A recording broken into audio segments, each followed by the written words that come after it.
নমস্কার, সেতার ডায়েরির আরও একটা পাতায় আপনাদের সকলকে স্বাগত। এই মন্দিরটার সঙ্গে আপনারা সবাই পরিচিত।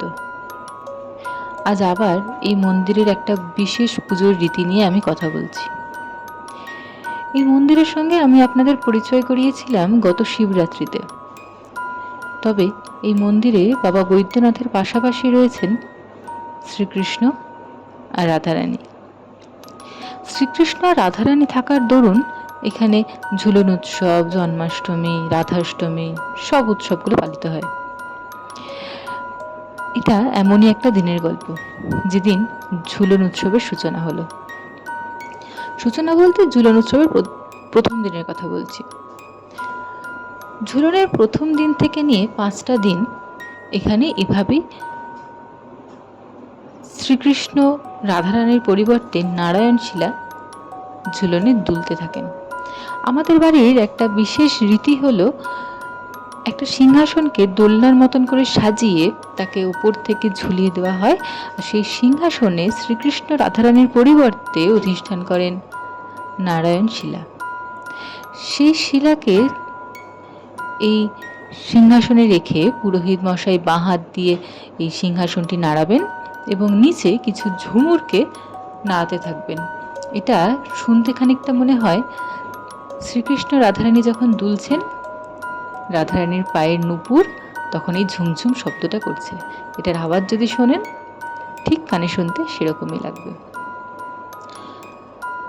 ঝুলনের পঞ্চম দিনটা হয়, মানে যেদিন ঝুলন শেষ হয় সেদিনটা হয় রাখি পূর্ণিমা। রাখি পূর্ণিমার দিনকেই ঝুলনের পঞ্চম দিন উদযাপন হয়। এই দিন শ্রীকৃষ্ণ রাধারানীর হাতে রাখি পরানো হলো। আর এবছরের রাখিটা আমি দিয়েছিলাম। আমার ইচ্ছা করছিল শ্রীকৃষ্ণকে রাধারানীকে এবার রাখি পরাতে, বাড়ির গোপালকেও রাখি দিয়েছিলাম। আর তার সঙ্গে এই দিন পুজোটাও হলো বেশ আড়ম্বরে। এই দিন বহু জায়গা থেকে আমাদের মন্দিরে মিষ্টি পাঠানো হয়। সেই মিষ্টি দিয়ে ঠাকুরের পুজো হয়। নানা রকম মিষ্টি ভোগ আজকের দিনে আসে।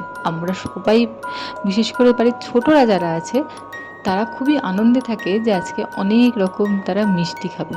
এই রাখি পূর্ণিমার দিন ঠাকুরকে বিশেষ সাজে সাজানো হয়, তার সঙ্গে একটা বিশেষ আরতিও হয়। আর সন্ধেবেলা হয় মিষ্টি ভোগ। এই এত রকম মিষ্টি ঠাকুর ভোগে পায়।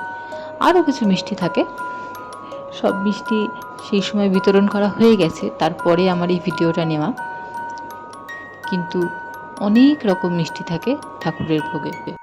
রাখি পূর্ণিমা কেটেছে অনেক দিন হলো, তাও এই ভিডিওগুলো আমি দিতে পারিনি। আসলে আমার সাথে একটা খুব খারাপ কিছু ঘটে গেছে। আমার খুব কাছের একজন মানুষকে আমি হারিয়েছি।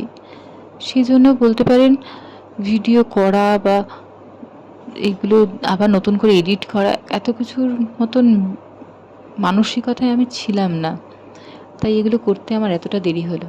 তবুও যদি আপনারা আমার ভিডিও দেখে থাকেন তাহলে আপনাদের অনেক ধন্যবাদ।